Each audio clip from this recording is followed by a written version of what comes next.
huh? Like fucking werewolves, man. Werewolves are probably up there as like, if not my favorite, like supernatural being. They're in the top 3. But I'm trying to look up, professional podcaster over here. I didn't have this window pulled up already, but boy, oh boy, it's this apparently 13th century legend. There it is. They were called Woodhouse, which is obviously like Germanic or whatever, but as the wild man of the woods. And they were always depicted as these like hair-covered men that would carry a club, and they like sometimes have like a regular humanish face, sometimes more like wolf-like. But they're like, just the fact that it dates back that far. I always find it interesting when these legends just go back. I mean, there's the whole medical diagnosis in the 20th century of lycanthropy, where people like have a mental instability where they believe they're a wolf or something like that. But I just always find it pretty interesting when like it goes back that far. You know what I'm saying? Well, I was thinking on the other end of it, because it seems to me it makes sense when they go back that far, because like people, this is the Middle Ages, people were pretty fucking stupid, you know what I'm saying? I think, well, there was like the bad rye bread and all that, which was not only responsible for like wolfmen and all that, but also that's why the Salem witch trials happened, was the ergot in the rye bread, which is like a hallucinogen and causes like really erratic behavior. There was another legend that they talked about. Well, not so much a legend. This really happened, kind of.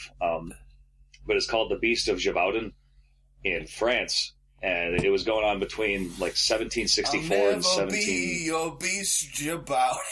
Why do they all work? they all really do fit into that. But they think like over 100. No, it's all good. Like over 100 people were killed, like mauled, in this. I believe it was like a former province of France, but they think now it was either like wild wolves, like actual wolves, or they actually had a serial killer or multiple serial killers on the loose. That this is before serial killers were like a known entity. But yeah, like over 100 people were killed and like disemboweled in the streets. Well, imagine that. Like the guy who was probably doing it is just going around like, yeah, man, there's fucking wolf people out there, and everybody's going, oh my god, there's wolf people. Yeah, man, that's convenient. I can't believe that. Oh, you think you think there's a wolf man? Good. I mean, not good, but yeah, it's crazy, right? I saw it too. But then I also was thinking of, do you remember that family? And they haven't been on TV in a while, and I can imagine why. Like, there was so much attention paid to them for like a few years, and it was obviously people just like, oh, look at these freaks. But that family that was all hairy, like they were called like the Wolf family or something. They're completely like covered in hair. So, like, it makes me wonder if, like, something like that could have happened. Of course, it's probably happened more than once over time, where that genetic disposition, you know, and now you got people like, there's a, you know, like, what's this thing? There's I don't know the term, but there is, like, a medical thing. I don't think it's as common anymore. I think, like, 1700s, 1800s, that you ran into that more often. Even, like, that 1800s would be 19th century, but, like, that was always a popular thing, like, for sideshows and circuses would be, like, the wolf boy or whatever. And there was actually a lot of it. Yeah, well, I mean, it's just somebody having too much hair. Like, it doesn't seem like it's that, like, wild of a thing. Like, my beard grows all the way up to my eyes. Like, it would never become up that thick, but if I just let it go, I'd have, like, my face would be pretty well covered with hair, you know? So, like, obviously not my forehead, but what's you add in a forehead and a little bit else, like, what's, you know, it seems pretty logical that it would happen, you know? I actually But saw somewhere an I interview really wanted to years ago. go to, though. I'm sorry, I got there, like, I keep thinking of too many things on this topic, but I wonder what the most recently discovered, because, like, you know how we don't really have miracles anymore because, like, people don't really, like, believe in that sort of stuff as much. So I would just wonder, like, what the most recent, like, fable or folklore monster to, like, is it Sasquatch, maybe? Is he pretty, like, recent? Not the Yeti. I think the Yeti goes back, but... No, Sasquatch has been around. I think, honestly, one of the most recent ones is the Chupacabra, because that didn't pop up until the 90s. Right. Forgot about Chupacabra. Yeah. The cow sucker. That's fun to say, too. A Chupacabra. I like that. It's a fun word. It's like word. my favorite hot sauce, El Yucateco.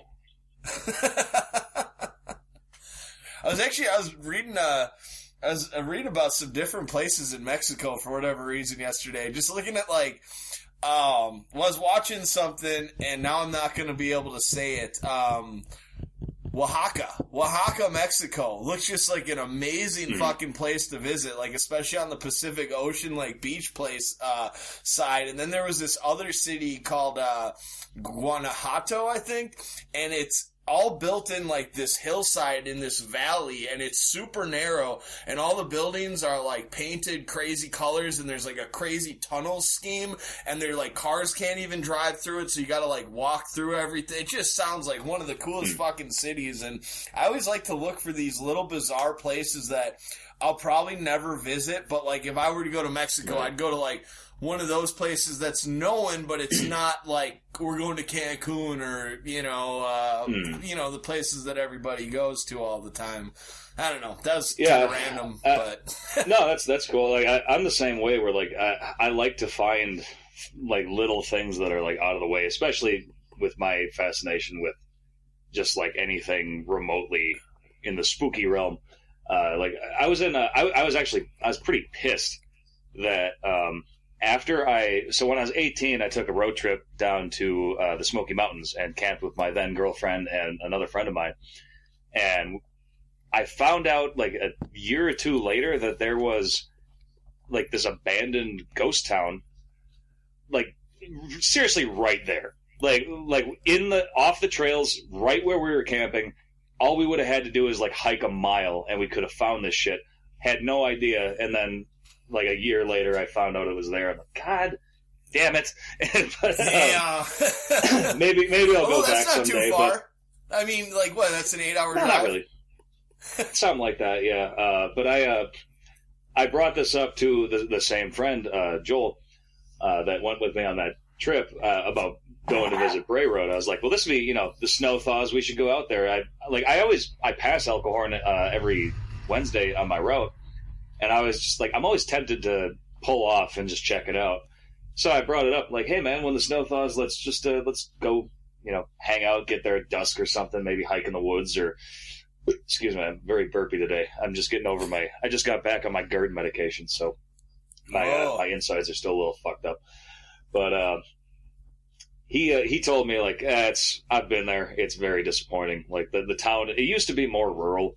Now the town is practically right there, so he said it's not worth it, which is lame. But I because of that, I started looking up different like spooky sites to visit in the state, and man, haunting guides are fucking lame.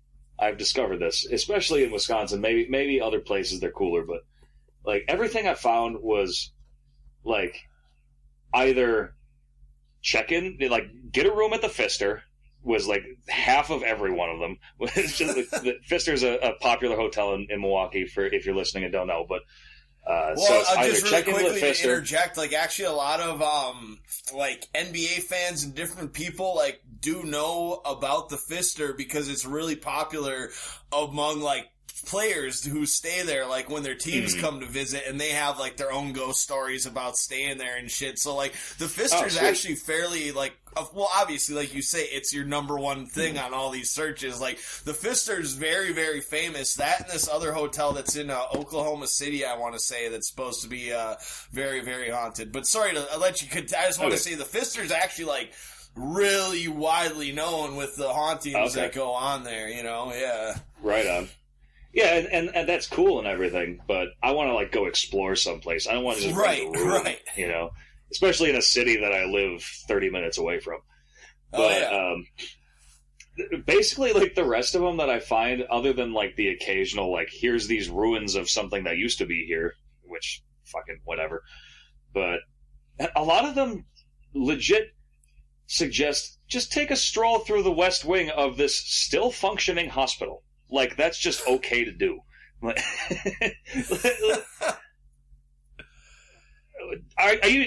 Does no one get questioned? Especially, obviously, like, these things are written before COVID. You really don't want to do that right now. But, like, has it ever been okay to just hang out in a hospital? Like, who does that? Maybe you go and you say, like, oh, I just want to visit with the patients and brighten up their days, and you put on a Patch Adams clown nose, and and you go play with it, you go brighten people's days and just look for ghosts on the side, you kind of have, like, a cover. I think you could do that. Right. You know what, though, you remind me of, do you know about that place? I want to say, and I know this isn't going to mean anything to many people listening. Well, actually it might, but off of County G, I want to say, in Sheboygan County, you take a right off of Highway 57, and you're heading towards, what the fuck's that little town? It's not Oostburg, it starts with an H. Hingham. Hingham, right. It's out in that neck of the woods, right? And there's this old mental institution out there where somebody actually made a horror movie out, and it is the creepiest looking fucking place. And I drove past it once because I was coming back from Sheboygan, and I just used to like taking random back roads and just, zigzagging my way back home as I took my time and did whatever. And all of a sudden I'm come up to this huge building, and it's got its own water tower. It's in the middle of the country. There's nothing there. It's completely shut down. There's like some barns and some buildings out around it, and you can tell it's like its own complex, and I'm like, did that used to be like a prison? They're like, no, there's like too many windows for it or whatever. And I really, really, really wanted to go explore that place. But the more I looked into it, the guy who runs it or owns it now, like, does not want anybody coming through there whatsoever. So I don't know what, the deal is. But, oh my gosh, that looks like one hell of a place to go through. Oh, hell yeah. You're giving me ideas, because I've been, like, the whole reason I was going on these haunting guides is because I was looking for shit like that. So... Yeah, and it's right there. It's the craziest thing how it's right in, it's not that far from Cascade, it's obviously on the other side of 57, but it's all in that area, and you'd never know. And I guess it only shut down maybe like 15 years ago too, which is the other like kind of crazy part about it.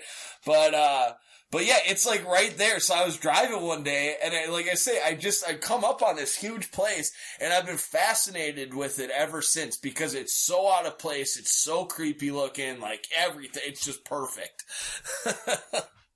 That's sick. Yeah, I definitely it doesn't surprise me that whomever owns it does not want people breaking in or hanging around, but that's what nighttime is for, and bolt cutters.